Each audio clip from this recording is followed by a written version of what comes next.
有緣睇到呢條片嘅你，大家好，我係 Renus， 係你哋嘅實習塔羅師。我哋今日集體塔羅嘅主題呢，就係2023年8月份你嘅事業同埋財運會係點樣呢？既然有緣分俾你睇到呢一條片，就代表今日抽嘅牌入邊其中一隻就係俾你嘅信息啦。首先希望你可以幫手 like 呢條片 ，subscribe 呢個 channel， 令到我更有動力繼續同大家喺呢度做集體塔羅。一陣間我將會抽5張牌，抽嘅過程入邊你可以合埋你嘅雙眼，靜心落嚟，然後第一個喺你腦入邊出現嘅數目字1至到5就會係你嘅高我俾你嘅信息啦。嗰隻牌就係屬於你嘅牌啦。好，而家我邀請你放鬆身體，合上雙眼，諗住你今日嘅問題。2023年8月，究竟我嘅事業同埋財運會係點樣呢？邊一個數目字係你第一個出現喺你腦海入邊？用你嘅直覺1至5揀一個號碼。好，你而家可以張開眼，你眼前有5張牌，順住次序1、2、3、4、5，我由1號牌開始解讀啦。1號牌係逆位 Ace of Spear， 即係一般塔羅牌叫嘅 Ace of Wands， 權杖1。揀1號牌嘅朋友留意下啦，你嘅事業可能會有一個新嘅開始或者新嘅發展，有可能係新同事啦、新上司，又或者係新 offer 都有可能嘅噃。總之係一啲新嘅嘢出現喺你事業或者工作上啦。但係呢，你就要小心啦，有機會因為一啲資訊嘅傳遞錯誤，或者係一啲溝通上嘅錯誤，又或者可能係你自己一廂情願嘅美好想法啦，而令到你有過分期望呢一個新開始嘅噃。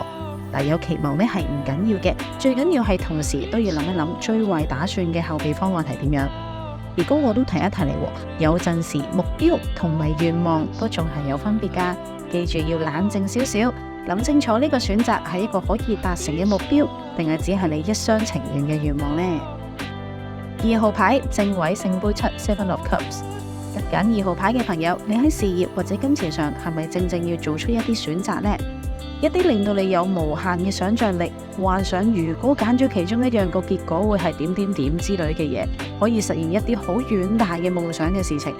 你可能未有一啲好足夠嘅事實啦，一啲資料啦，令到你可以好理性咁樣做出一個選擇。但係呢張塔羅牌話俾你知，你安心相信自己嘅直覺去選擇啦，唔使諗太多噶啦。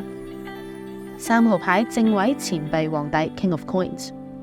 揀3號牌嘅朋友，你今個月有好好嘅事業同埋財運，你會得到財務上嘅安定、舒緩同埋保護。如果你本身係有財政問題嘅話呢，你嘅問題會得到解決，又或者係你會開始見到一啲曙光，係會開始解決噶啦。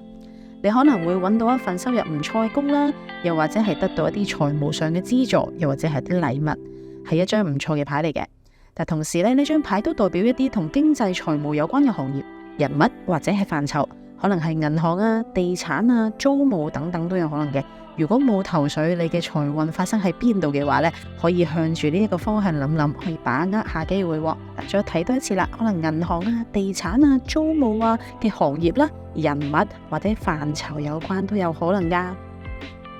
4號牌逆位聖杯8 Eight of Cups， 抽中逆位呢隻牌嘅朋友呢，你可能將會因為錯誤嘅判斷而決定太早離開，又或者係留低喺一個地方太耐啦。而呢件事係會令到你事業或者財務上係有損失噶。可能係股票啦，又或者可能係一個職位或者一間公司。細心再思考一下件事先。如果你本身係諗住離場嘅話，不妨試下等耐少少，睇下嘅情況先啦。又或者如果你其實係一早已經要走噶啦，但係你仲喺度等，希望要轉機嘅話呢，記住留戀喺一個其實已經完結咗嘅地方，對你係冇好處噶。再深思熟慮諗一諗，你應唔應該走呢？而同時呢張牌都代表住被工作伙伴一啲不公平嘅挑剔啦，又或者係被朋友或者係合作伙伴棄之不顧嘅。咁當然都唔希望會發生啦，但係大家都可以留意下身邊有冇呢啲事情。5號牌逆位女祭司 The Priestess， 抽到呢張牌嘅朋友喺工作或者財務上睇嚟有一啲因為信錯人而有損失嘅事情發生。